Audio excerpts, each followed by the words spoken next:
Good morning, second graders. I hope you had a fantastic weekend and are ready for another week of online learning. We only have this week before Thanksgiving break, so we have a lot to get done, but I know that we will do a great job.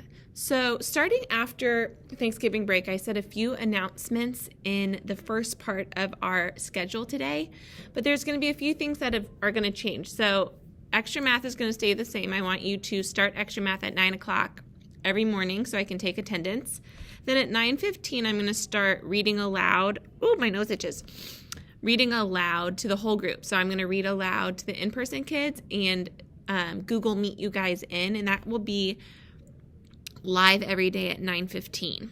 And then I'm going to be taking over Mrs. Field's small groups because she's going to be moving to do other things in the building.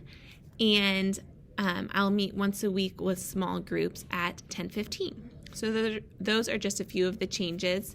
We won't do afternoon small groups anymore, and I might use some of that small group morning time to do one-on-one assessments like I have been. Like for the past few weeks, I've met one-on-one and you have read to me. Woo, I can't talk this morning. All right. Today we are going to read a book called Town Mouse and Country Mouse, and there's a lot of versions of this story. Now, this version is written by one of my very favorite authors, Jan Brett, and this is a long book, so you might notice that I have a Post-it note in my book. This is a good strategy that if you have a book that you really want to read, but you notice that it's really long, instead of feeling like you have to finish the whole book in one sitting, put a little Post-it note. Maybe you put the Post-it note halfway. Maybe you put the Post-it note every few pages and you take a break when you get to that Post-it note. But that's a great strategy so you don't get burnt out. It's also a good checkpoint. So maybe you read to that and then you practice retelling to that point of the story. That's something that you've been working on with Mrs. Risen. Retelling sequence of events is a really important second grade skill. So that would be a great checkpoint so that it's not overwhelming at the end of the whole book. Do check-ins little piece by piece. All right, so here we go. I'm going to read half of it, and then when I get to the sticky note, I am going to stop, and we will read the second half tomorrow. So Town Mouse and Country Mouse.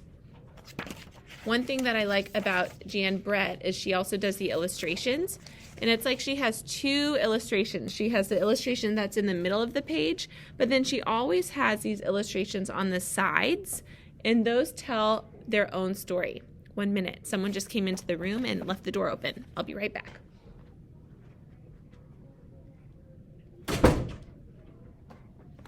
All right, so make sure that you're looking at both the middle of the picture and then the sides, because the sides of the picture will tell a story too.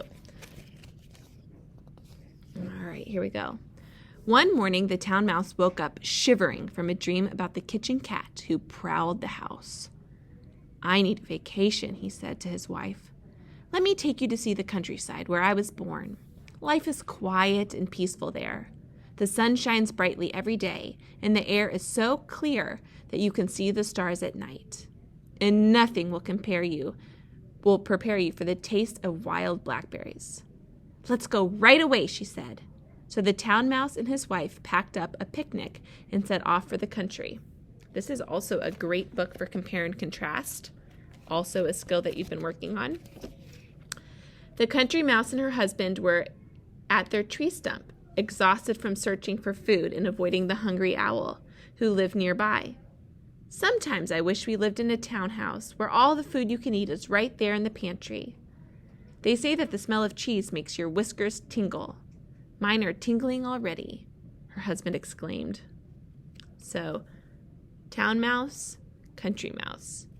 They're each wanting something different. The town mice were outside the country mice's house, putting a huge hunk of cheese in the middle of their picnic cloth. The country mice peered down at it. They heard the town mouse exclaim, "This is the life! Wildflowers, spring peepers, if only we lived here." The country mice crept out. "You like it here?" they asked. "Why, we've always wanted to live in a townhouse." The town mouse offered them a nibble of cheese. "Well, Why don't we trade houses, he said. Would you? Asked the country mouse, her mouth stuffed full of delicious cheese. We will leave right away, she said, as they said goodbye. Each of the mice thought they had the better part of the bargain. So if you've ever heard the expression, the grass is always greener on the other side, I'm thinking that this might be the case. They think they're each making a good switch. I might even move my Post-it note because this is a long book. We might have to read this in a few parts. So the town mouse and the country mouse are switching places. It was dark when the country mice arrived in the town and found the house. They tiptoed inside and wandered into the sewing room, where they found what they thought was a sumptuous bed and fell sound asleep. Much too early the next morning, a loud clanging woke them. Sooty clouds of smoke were pouring over them, and they heard a strange voice purring loudly. Can you make a prediction? Remember, I said that there's clues a lot of times in Jan Brett's pictures on the side. So purring loudly, I can use the clue of the words, but I can also use the clue of the picture. Sauces and ham. I'm hungry. Sauces and ham. It's hungry. I am. Mice in my stew. Wait till I catch you. Who do you think that is? The country mouse asked his wife.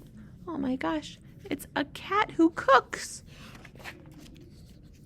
The town mouse and his wife were up with the birds, ready to gather wild blackberries in the grassy meadow for breakfast. They could smell them. They just couldn't find them. As the town mouse's wife turned to remind her husband to remember the way home, she felt a strange, large, wet drop on her head. What was that? She asked. Is the bathtub leaking? No, we're in the country now, he said. Those are raindrops. Just then, lightning lit up the sky, and rain poured down as the two were drenched wildly for their tree stump home.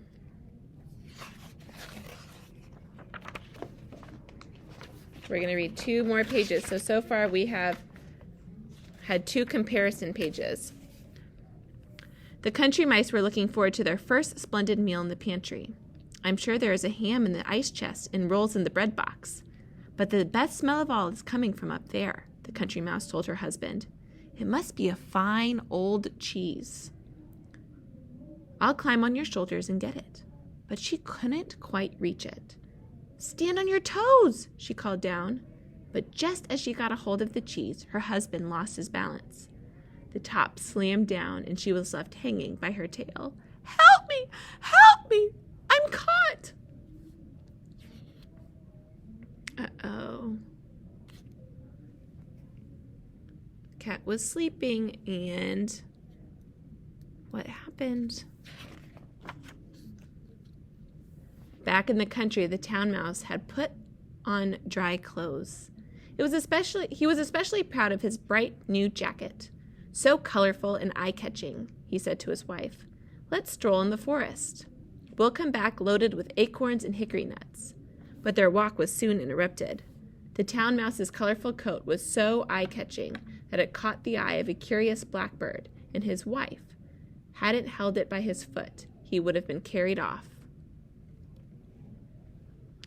All right, we are going to stop there. So far, we've learned about 4 mice. They're married, right? So a husband and a wife live in the town, and a husband and a wife live in the country. And both are kind of sick of where they live, and so they switch places because they think that where the other mice live is so much better. Do you think that they're finding that that's the case so far? I don't know. I'm wondering if they've regretted switching places. So I have my Post-it note, and we will start from our Post-it note tomorrow morning. All right? This is a great text to compare and contrast and retell. So based on what we've read so far, would you be able to tell a friend or a grown-up in your house what has had, whoa, my gosh, tongue twisted. What has happened? Try it. Give some details from our book so far. All right. We'll read it tomorrow.